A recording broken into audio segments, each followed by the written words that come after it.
nessa videoaula para a gente começar a falar sobre o próximo tema da unidade 3 de vocês, que foi a Segunda Guerra Mundial. Nós vimos anteriormente os fatores que levaram ao surgimento do fascismo, do nazismo e a crise econômica dos Estados Unidos no século XX. Posteriormente a isso, nós vamos falar a respeito dos critérios que geraram e a forma que ocorreu o princípio da Segunda Guerra Mundial. Inicialmente, nós temos que entender que, após a consolidação do partido nazista e do partido fascista ou fatista, nós temos também a união de blocos militares de guerra. Nesse instante, a Segunda Guerra Mundial passa a ser formada por países aliados e países do eixo, iniciando com países aliados formados por Inglaterra, França, União Soviética e Estados Unidos. Só que Estados Unidos ele vai entrar de forma posterior. Nós vamos ver isso mais para frente durante a explanação do conteúdo.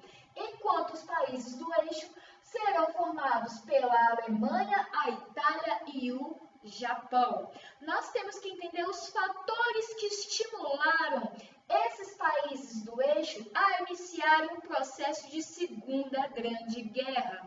Iniciando com a Alemanha, nós temos que voltar ao processo do final da Primeira Guerra Mundial e principalmente aquilo estipulado por Adolf Hitler para a criação do Partido Nazista, principalmente o acordo feito no Tratado de Versalhes após a Primeira Guerra Mundial, minimizando o número de indivíduos no exército alemão, a produção de armas e principalmente a imposição de indenização aos países perdedores da Primeira Guerra Mundial, ou seja, que incluía também a Alemanha.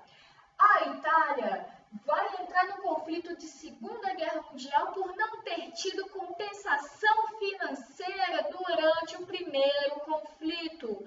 Lembrem-se, no final da Primeira Guerra Mundial, o território italiano passou para um outro bloco de guerra, mas mesmo assim não ganhou compensação financeira do Tratado de Versalhes, o que gerou uma crise generalizada da economia italiana.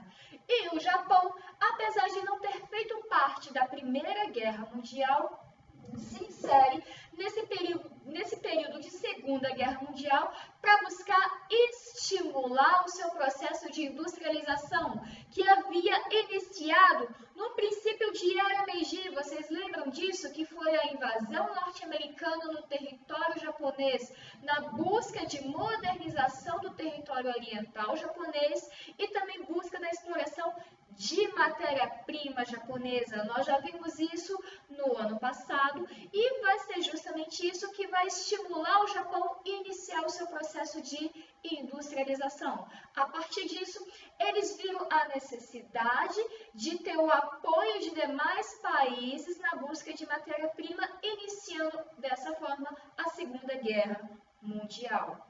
Iniciando também este processo, nós vamos começar a falar do processo de imperialismo japonês, que vai se tornar a primeira potência industrial asiática do Japão. Mas lembre-se o que nós estávamos conversando desde o início de industrialização, gente. Para nós termos um processo de industrialização, nós temos que ter matéria-prima. O principal território asiático que o Japão vai invadir na busca dessa matéria-prima e desenvolver a sua industrialização será o território da Manchúria, uma província chinesa que anteriormente estava sendo explorado pela Rússia. Lembram-se do Domingo Sangrento, que vai estimular a Revolução Russa? Porque eles vão tentar buscar a retirada de Nicolau II de dentro da Rússia, porque justamente a Rússia perdeu o território da Manchúria carregado de matéria-prima para quem? Para os japoneses. Perfeitamente, gente. Após essa empreitada japonesa na busca da matéria-prima, nós temos o expansionismo italiano. Eles vão começar a se expandir para a Etiópia, um território do Nordeste africano também carregado de matéria-prima.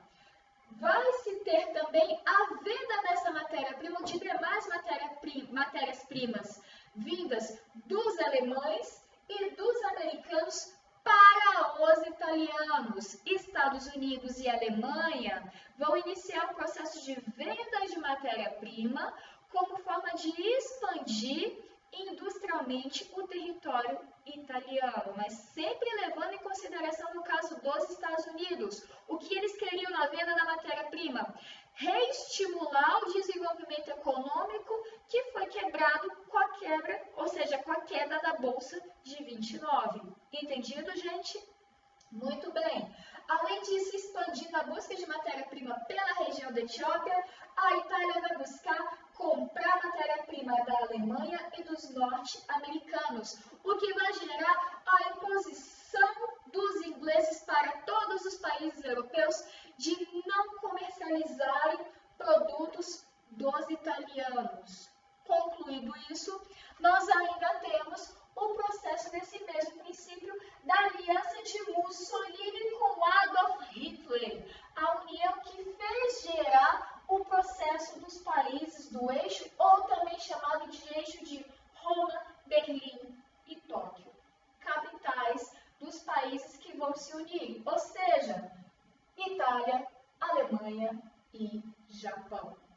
A partir disso, vai se gerar, nesse princípio de Segunda Guerra Mundial, a vinda da Conferência de Munique, que vai ceder a região dos Sudetos que ficava dentro da Tchecoslováquia à Alemanha. Qual é o princípio dos países aliados em buscarem ceder a Hitler essa região? Fácil, evitar com que Hitler invadisse os territórios que já pertenciam aos países aliados. Fazendo uma forma de pergunta, gente, nós cedemos a você um território dos Sudetos, que ficava na Tchecoslováquia, em troca você não invade os nossos locais já pertencentes a cada país aliado. Hitler inicialmente passa a adquirir essa região dos Sudetos, mas isso não impediu que ele invadisse o território da Tchecoslováquia. Ele ganha a região dos Sudetos, ele passa a invadir o território da Tchecoslováquia, que vai trazer o temor soviético de uma possível invasão hitlerista dentro do local, fazendo com que houvesse o surgimento de um pacto denominado como Pacto de Não Agressão, assinado por Hitler e por por Hitler e por Stalin. Qual o objetivo desse tratado? Evitar, no caso dos soviéticos, que o Hitler invadisse o seu território. Mas apesar da assinatura desse tratado, isso não fez com que Adolf Hitler não continuasse a invasão. E assim ele passou sim a invadir o território da União Soviética. Nós vamos ver mais para frente. Iniciando esse processo de ofensiva nazista, em 1939, as tropas nazistas invadem a região da Polônia. De que forma? Dois objetivos: tentar prender ou restringir o número de judeus resistentes nesse local e, segundo, roubar ou retirar as matérias-primas pertencentes dessa região também, o que vai gerar uma reação inglesa.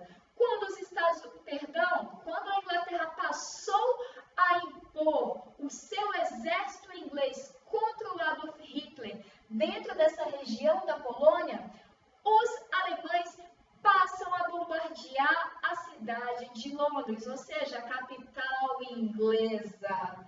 Vai ser a partir daí iniciar o quê? O receio da União Soviética em, apesar de haver um pacto de não agressão, do Hitler invadir a sua região. Nesse instante, como Hitler sim desobedeceu ao pacto de não agressão, nesse instante se instaura a ofensiva da União Soviética contra os alemães, por dois princípios: a tática de terra arrasada e a batalha do Stalingrado. Vamos aos poucos, pessoal. A prática ou a tática de terra arrasada foi justamente quando os dos seus territórios, passa a destruir todos os principais produtos ou aspectos essenciais para a manutenção dos alemães dentro da sua região, caso houvesse uma invasão. De que forma e de que destruição? Por exemplo, destruição de medicamentos, de hospitais ou de estabelecimentos que pudessem servir de resguardo, de repouso para as tropas alemãs. Quando ele bombardeia o seu território, a sua região, ao iniciar a invasão dos alemães no território da União Soviética, eles vão iniciar também o seu primeiro processo de perda de batalha, o que vai gerar a Batalha do Stalingrado, das tropas soviéticas contra os alemães. De que forma? Os alemães passam a invadir o território da União Soviética numa época de inverno, o que vai gerar a derrota alemã, principalmente porque já havia existido a tática da terra arrasada, onde os nazistas não vão poder se fixar na região soviética. Queridos, no próximo vídeo eu estarei concluindo o processo que gerou e o que vai trazer de consequência a Segunda Guerra Mundial. Um beijo e até mais!